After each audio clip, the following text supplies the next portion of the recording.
Hi everyone, welcome to my YouTube channel. In this video, I am going to talk about Snowflake interview questions and answers part 4. Here question 1. Is it possible to create a Snowflake stored procedure with empty body using the JavaScript? If yes, then what would be the output when execute or call that procedure? The answer is yes. It would be possible to create a JavaScript based procedure without any body. That means without any body definition. Okay, procedure definition. See here, this is the syntax: create or replace procedure, procedure name, returns string, language, JavaScript as, and your actual body within single quote or dollar dollar, between dollar dollar and dollar dollar here. So function proc underscore test underscore empty body underscore js successfully created. So and when you run this or call this procedure, call prc underscore test underscore empty body underscore js, then it return null. Please note that when you create a procedure without any body or definition, JavaScript based store procedure always return null.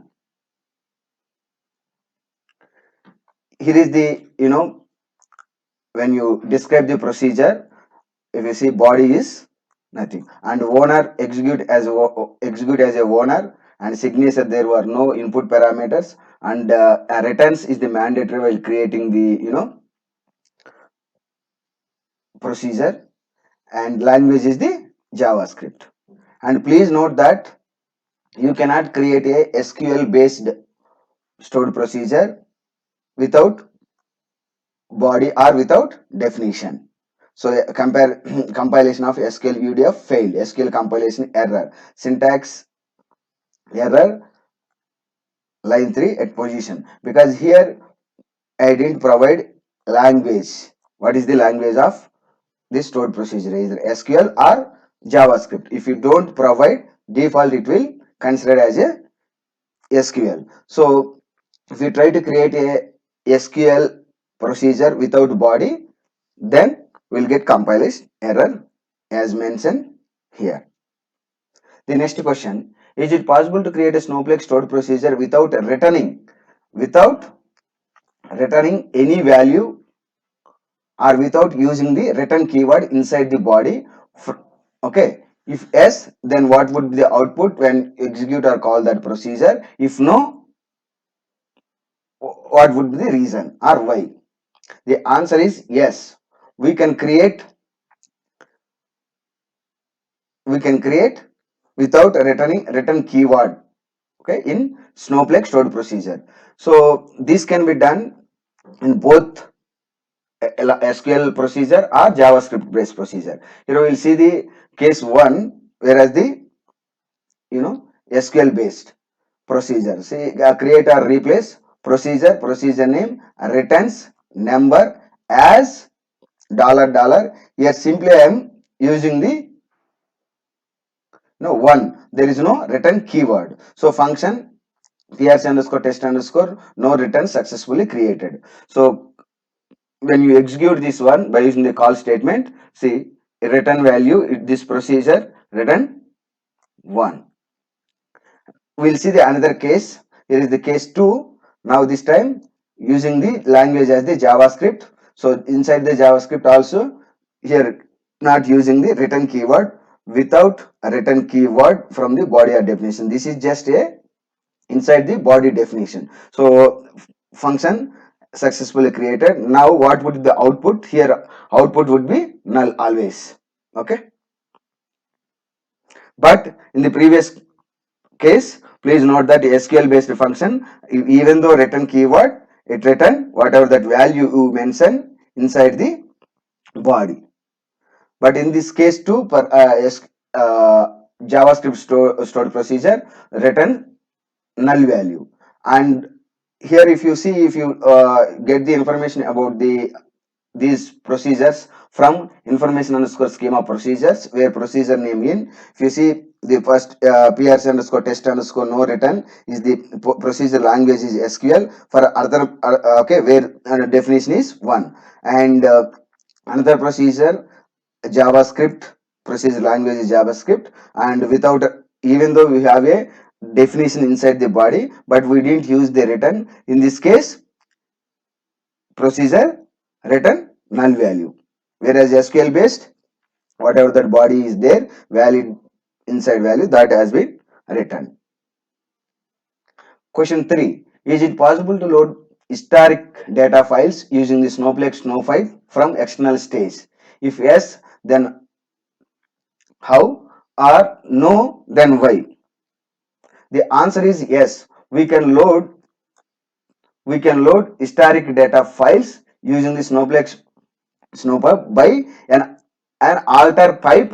Here dot dot dot means pipe, your pipe, actual pipe name, alter pipe name refresh statement, which copies a set of data files staged within the previous 7 days to Snowflake ingest queue for loading into target table. So we can load the historical files, that means last previous 7 days. So assume that you have created the pipe just now, but already files have been placed in the your stage, external stage. So if you want to load them, you have to alter pipe, your pipe name refresh. Please note that it load only last previous 7 days files only. Next question. Is it possible to change the default value of max concurrence level parameter in Snowflake? The answer is yes. We can change the default value of max concurrence level parameter value. See, here is the how you are going to change the or set the parameter value. We can set this for this value by account level, here account level or object level. This parameter is related to warehouse parameter. So you can set this parameter in either way, by account level or warehouse level. Alter account, set max concurrence level is equal 32. Okay, statement executed successfully. Alter warehouse name, this could be your warehouse name. Set max underscore concurrence underscore level equal to 32. So statement executed successfully. See, what is the purpose of this max concurrence level parameter? Maximum number of SQL statements a warehouse can execute concurrently before queuing them. That means, suppose if you submit 100 SQL statements, so here in this case it will take parallelly, it will execute parallelly first 32 SQL statements. Next, remaining statements will be in queue. Once these 32 statements executed successfully, then it will start running remaining statements. Here is the additional information about these parameters. So after changing the default value, you can display the what is the current value. Show parameters like your parameter name in account level. So in account level, max concurrence level has been set is the 32, default value is the 8. So then after this, whatever you are going to create any warehouse, so that warehouse value would be 32 instead of default value 8. And you can also see your value, this max concurrence level parameter value specific to your warehouse name, your warehouse. So how you are going to do? Show parameters in warehouse compute underscore wh, your warehouse name. Here default value 8 and current value is 32. So that means you can submit 32, you can submit any number of queries. However, this warehouse will execute parallelly maximum 32 queries. Next question. What are the different types of Snowflake parameters? The answer is Snowflake provides the parameters that let you control the behavior of your account, individual user sessions and objects. See, what is the purpose of these parameters? All the parameters have default values which can set and then overrun at different levels